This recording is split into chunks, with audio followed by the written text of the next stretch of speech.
Josh, you're heading this, obviously out to Central New York this weekend with Colgate and Cornell. Interesting stat somebody pointed out to me. Union is 15-0-1 against teams below them in the pairwise, but 0-9-1. These couple teams are above you in the pairwise. So what do you got to do to improve on that record above above you in the pairwise? I think that's a stat that our team is aware of, and I think it's a little bit of a motivating factor for us. And but at the end of the day, it's just about us getting better every single day, taking it one step at a time, and being prepared and dialed in to go.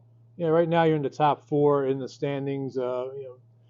So is that also motivation to protect that your spot right now for a first round bye? Yeah, I mean where somebody's record at is that doesn't really affect us too much. It's about Friday night for us in Colgate and being prepared for them, and we're chasing them. They're in second right now, and we're in third, and we would like to be even with them after Friday night's game. When you look at those stadiums, everything is so tightly compacted. A weekend can really swing it. So, how big is a weekend like last one where you're able to kind of eke out those 2 points, then respond with a win the next day? And how do you hope to kind of build on that? Yeah, it's just kind of taking it that next game up approach, and I think when we've kind of looked at the big picture, and hey, if we do this in the next 5 or we do this in the next 10, that's when we forget about getting better every single day. And I know the guys know how important Friday night is, so I think that's kind of been just our emphasis right now. Yeah, Colgate's a team that really quietly has gotten themselves up in that top 4 spot. What is it about them that concerns you? I think their top line is really talented. Almost 30 goals between the 3 of them, and then they have some D that are pretty special back there. They have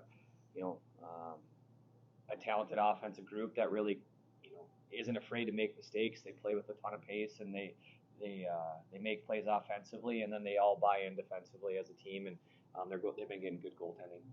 With the standings as tight as they are, does it almost make it a little bit easier to just focus on the next game because everyone is so important? Yeah, it's you can jump a couple spots in the standings on a Friday night, so whether you do well, you can move up. You do bad, you're falling. So it's just focusing on that next game and making sure you give yourself the best chance to win.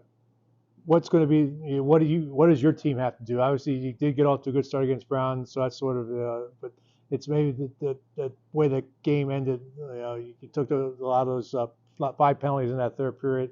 It almost looked like you guys were almost maybe sitting back a little bit because you only had 2 or 3 shots on goal in that third period. So how important is to not only get off to a good start, but keep the pressure up throughout the game and play attack instead of sitting back? Yeah, we want to have an attacking mindset, and that's when we're at our best. I think we can sit there and pick apart little parts of our game on the weekend or in different spots, but the guys found a way to win on both nights, even though at times it wasn't always perfect. And that we're at the part of the season that it doesn't matter how it gets done, it's just find a way to win. And as a staff, you'd love it for it to be pretty and perfect, but I'd rather win ugly than lose right now. So. I have a Super Bowl pick. Well, are you gonna be mad if I go against the Eagles? You're my luck. That's why you got it.